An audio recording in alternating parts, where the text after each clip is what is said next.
I'm going to set a clock. So this is kind of a funny topic. I'm actually not going to talk much about Agile. Agile in terms of iterative delivery and all that stuff. So what I'm going to be talking about actually more is about tools and techniques, things that you can do to smooth out your work with databases. So rather than call it Agile databases, a better topic is probably frictionless databases. We could combine those and call it fragile databases. So I'm going to outline the challenge that we face, which probably many of you face as well. I have a solution that solved our problems, and this has to do, there's two sides of this. There's the tools, and then there's the techniques, the people side. We'll get into, very briefly, some stuff about testing, and then how those things influence your launching, compatibility testing and stuff, and then maintaining your database for database refactoring. And then I'll give a short roadmap about how you can implement this in your org. So our situation was we had a team of developers, and some of them were remote, and we had a database application. But it wasn't just one database. It was actually a whole bunch of them, because there was data flowing in between all of them. It was really pretty horrific. Then in each of them, of course, they all had objects that they were maintaining, and due to the architecture, there was these dependencies in between all of these objects like this. So you had to build one over here and then build one over here. So I pulled up the architectural diagram for this, and it was like that. And so we wanted all the devs to be running tests locally, right? Because you can't have devs sharing a database, because then they'll all be jumping on top of one another. So that meant that every dev had to get a serving. And then we had multiple installations of this. We had prod, QA, stage, et cetera, et cetera. So if you add on top of the, just managing each one of these alone, then you've got the meta spaghetti, because you have, each one has like a different version, different schema, different tests, different things are going on. So it was just bananas. And that's probably what a lot of you guys face. Maybe some of you guys have some questions saying, maybe you were tackling the wrong problem by trying to simplify this. Maybe it would have been better to spend time like untangling the spaghetti. And then, so I have two answers to that. So one is that we couldn't really. Like, this was just the nature of the problem. We had to do things this way. And the second is that totally undermines the premise of my talk, so I just can't really deal with that.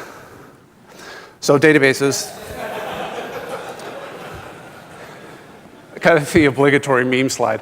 So, I mean, what's the problem, right? Well, there's just all that damn data, right? I mean, if you could just do away with the data, make a lean database, then maybe your life would be easier. Then you have many instances, dev, QA, prod, and then all your devs need their own instance, and you've got different versions, different branches, different installations, and then you do sharding of data, and things just get out of control. And tools?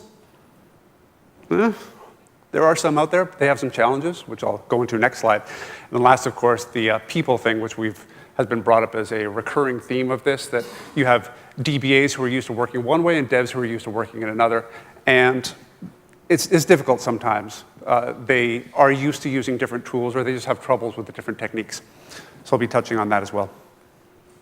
So I had a dream of what I wanted to do, because I came from much more a developer background, so I was really used to working on an application, writing like hundreds, thousands of tests, running them all the time. And I wanted the same kind of thing. Whoops, that did not work. Okay, let me see if this goes. Because it might not. This is not promising. Okay, fantastic. Hi. Tech support?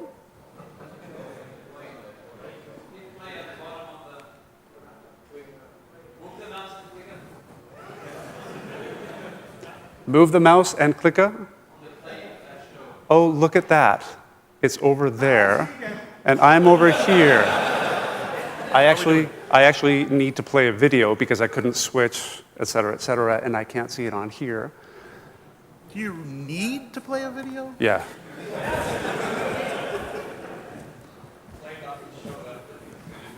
Yeah, but it shows up over here, not over here. So, go back. This is fantastic. Reviewing. move them.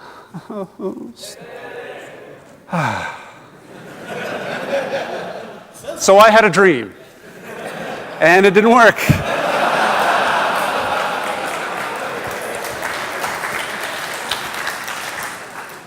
This is magic, isn't it?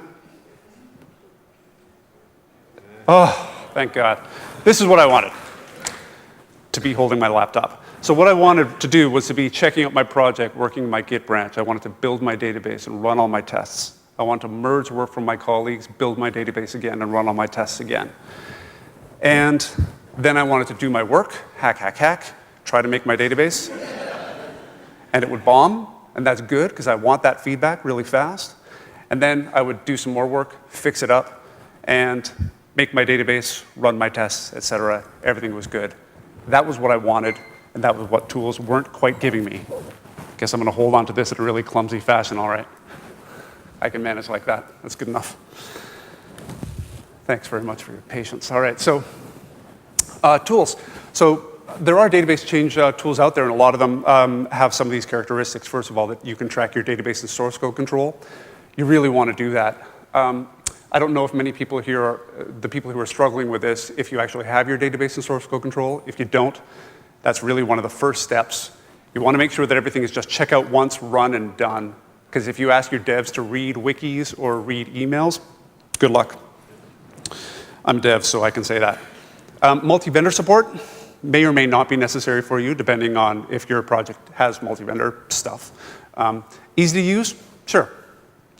Now, there are a few things, back up. There are a lot of tools out there, actually, that meet all of these criteria. So if you might have heard of Liquibase, if you do Rails migrations, for example. And so those are good tools, and a lot of people have really good success, but there were a couple things that we needed that they didn't have. And so I propose that there are a couple other criteria that a tool should meet. So one is that it's not too easy to use. So what I mean by that is that a lot of tools will try to simplify things too much. They'll hide things behind some kind of custom syntax, or they'll auto-generate really horrific schema migrations. And so we really wanted our devs and our DBAs to be writing just raw SQL changes, and to make it really lowest common denominator. And the good thing about that is that everybody knows exactly what's going on. So using raw SQL, that was important for us. Separating changes, so you'd have your app changes versus your database changes, lets you combine those things in different ways, which is useful for compatibility testing. And then for the database changes, there's different classes of change. You have the ones which touch the data, like alter tables, add, drop columns, and those are things you need to be worried about, versus things which don't, like stored procedures and things. And last was nonlinear database versioning. Since our devs were using Git, we couldn't necessarily guarantee that, there it is, we couldn't necessarily guarantee that our database would be going from version 6 to version 7, and some tools actually require that. Okay, so I'd like to show you a sample project which we came up with, or sorry, a tool that we came up with which handled this stuff. So it's a project called DB Migrator, which is a pretty crappy project name, but kind of on point for describing what it does. And it's available on GitHub. And so for illustration, I'll show this with a sample project. I'm going to do a Game of Thrones wedding planner. So if you want to invite some speakers to come and talk at your red wedding. And I'll be doing this work with my colleague Alice. Okay? So here's the structure of the application. We have the event, which is the app itself, and that's separate from the schema, and that's separate from the tool. The schema then is broken down a little bit further. The baseline is just the base database, like really just tables. And then we have migrations. Those are things which change the data, versus code. Those are things, stored procedures and views, which sit on top of that but don't actually touch the data. And then reference data. Reference data is like the data that the application needs to be viable at all, things like months, genders, provinces, whatever. And so this stuff is actually a little bit more like code rather than just data. Notice that I don't talk here at all about sample data or transactional data or test data. All of that stuff is handled outside of the tool. This is just talking about the migrations for this thing itself. And so now I will do a quick demo of this tool. And God forbid, I'm actually going to play a video.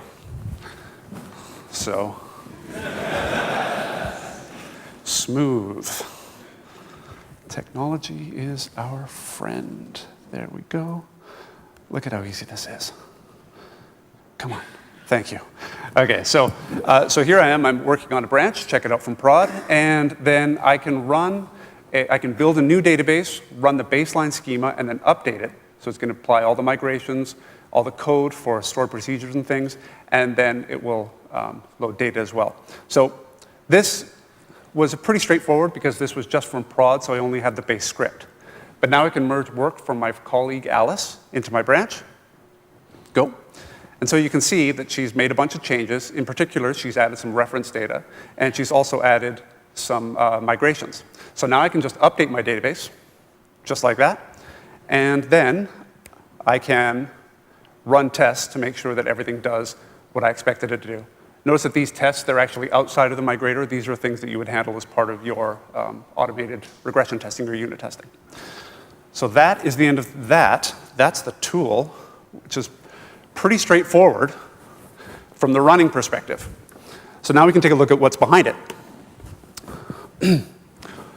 So first we have the baseline database. This is just, create the database and put those tables in place. And the tool runs and it creates the database and you're good. So next is migrations dealing with structure. And so here I've got a table. I have a migration which says if A doesn't exist, then add it. And then I have another migration. If B doesn't exist, then please add it. Now, the problem with the way that that was written, and if you Google this, for people who are trying to solve this problem, if you Google this, you'll quite often get advice that you should wrap all of this in an if statement. If this doesn't exist, then create it, et cetera, et cetera. And that gives you a problem. And so here's a quick reason why. So here I've got if T doesn't exist, create T. So that's my migration. That's great. I run it, and I'm happy. And my colleague, Alice, though, has also created one saying if T doesn't exist, then please create it. And so there's a problem here. The problem being that when the tool runs, it's going to say, oh, well, T already exists, so I'm not going to do anything, I'm done.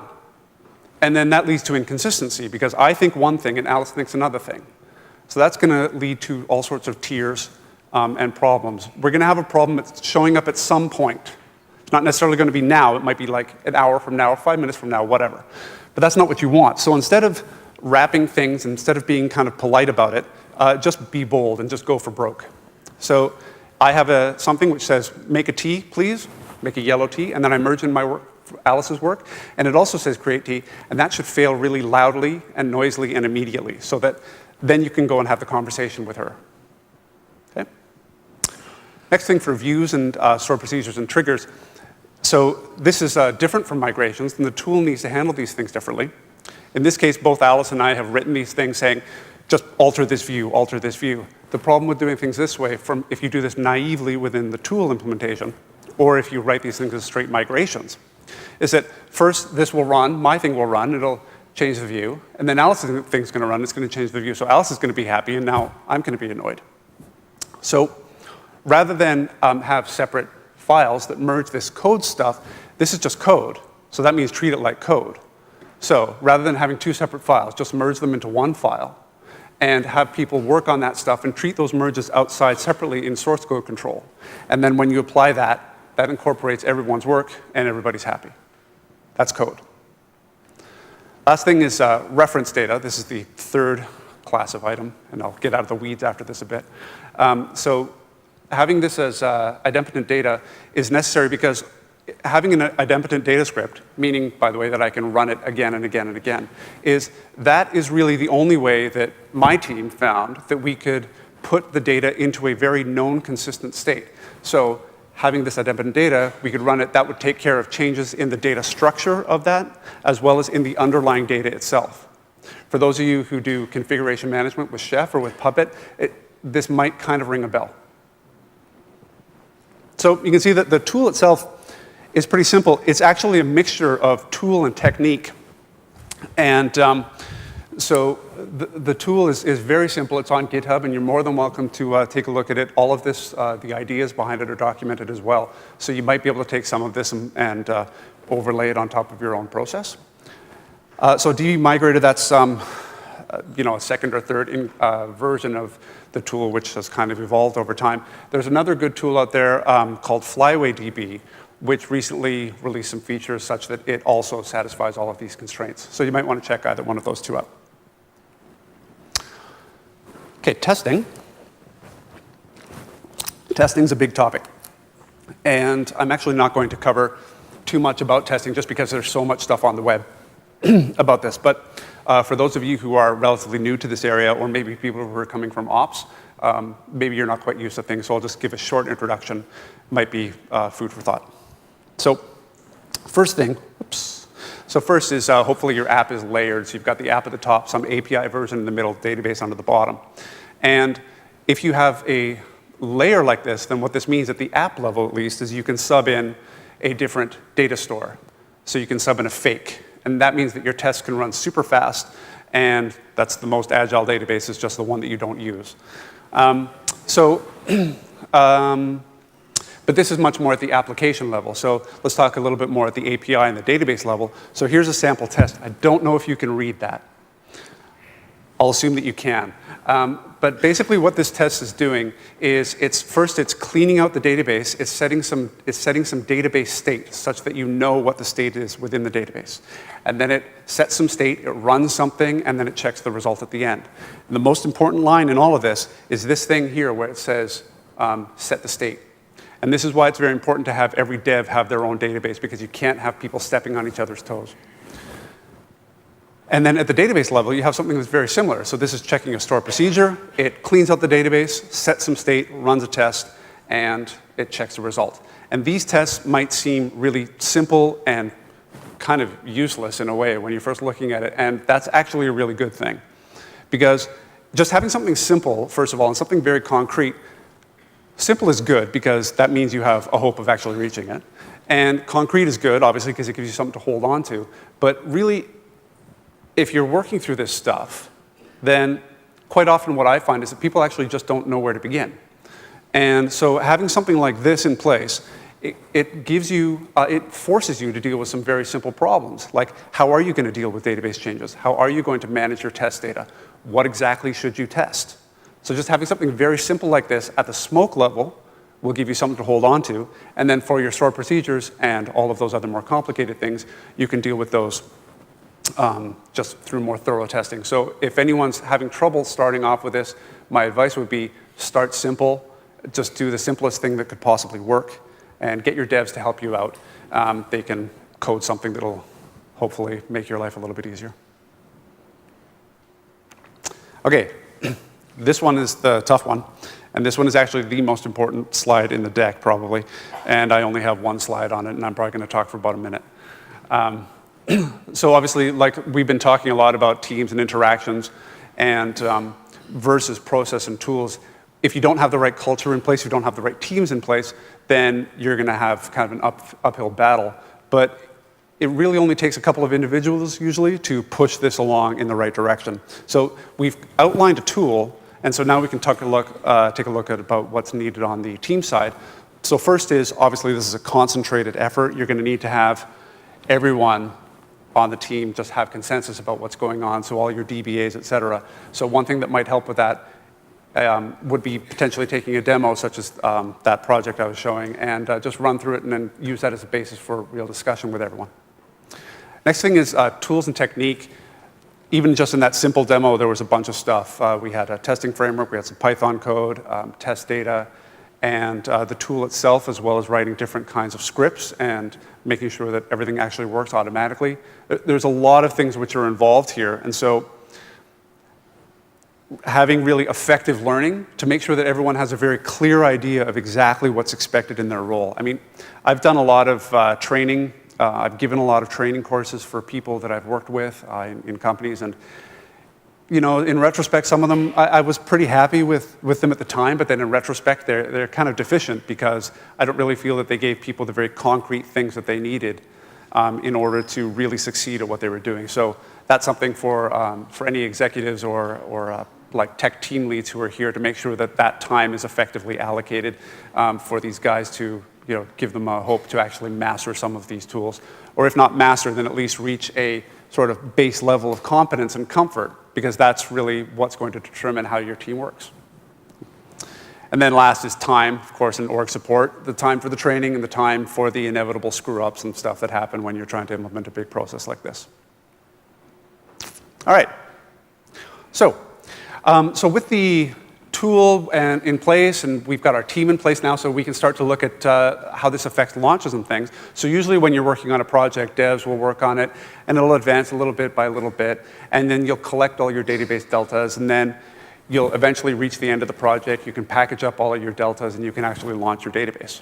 And so that's great, but there's a really big jump from the beginning to the end, and that can be a bit of a drag to have a very big bang launch. So instead what you can do is once you've done the work, you'll find that generally at this point your database schema changes will settle down. And since they've settled down, that means that you can actually check to make sure that this database stuff actually works with the application code. You can launch it up to prod first. But before you actually launch it up to prod, you have to check, again, that this database code works with the application code as at the earlier point in time.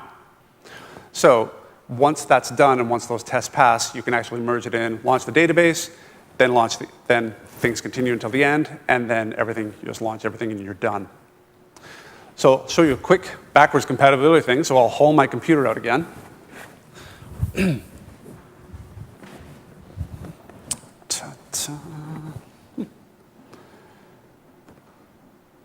All right.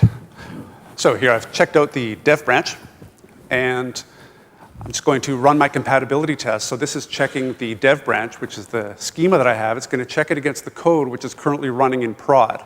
And it just does this by, first it checks out the schema revision, and then it just moves the schema off to the side. Then it checks out the code, and then it moves the schema back in. So now you have combined the application and the schema. Those are different commits, but they're combined into my testing environment.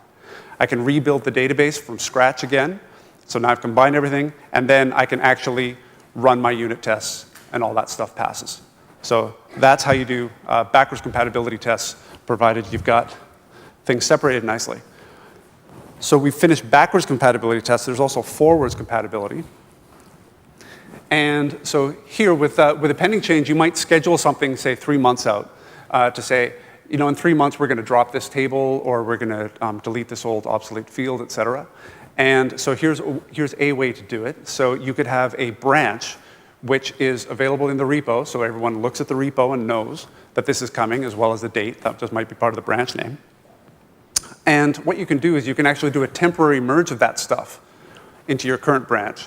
And you can try out the code with it, see if that actually works. Run all of your tests, see if that works. If it doesn't, you roll it back. Then you do a little bit of work, and then you try that again. And you just keep doing that and trying it again until it actually passes. And then you might make your changes. Maybe your database has to change a little bit. And then you can actually launch that stuff into prod. And you're good. And then finally, the fateful day comes when you actually do that merge of that pending branch into your code.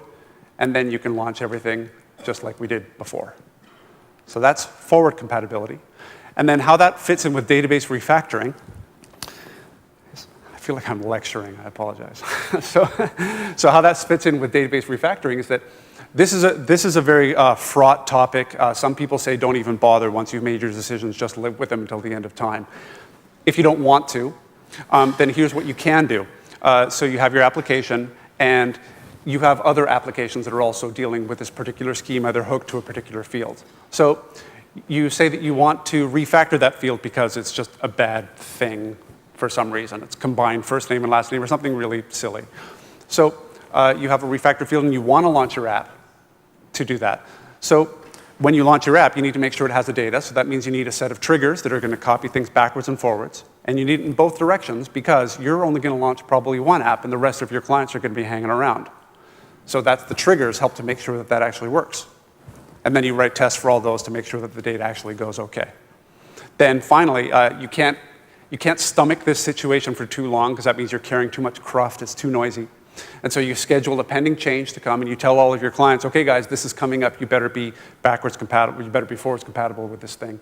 And then they can use that, use a technique in the prior slide, just figure things out. Eventually, they're going to launch, and then you can actually do that thing, take care of that schema change. Okay, so it's a gradual change from beginning to end, but it's very clear what's happening at each stage. That's database factoring, refactoring. So I'm going to do a final demo. The tool itself is on GitHub, and you're more than welcome to take a look at it, or also take a look at FlyawayDB.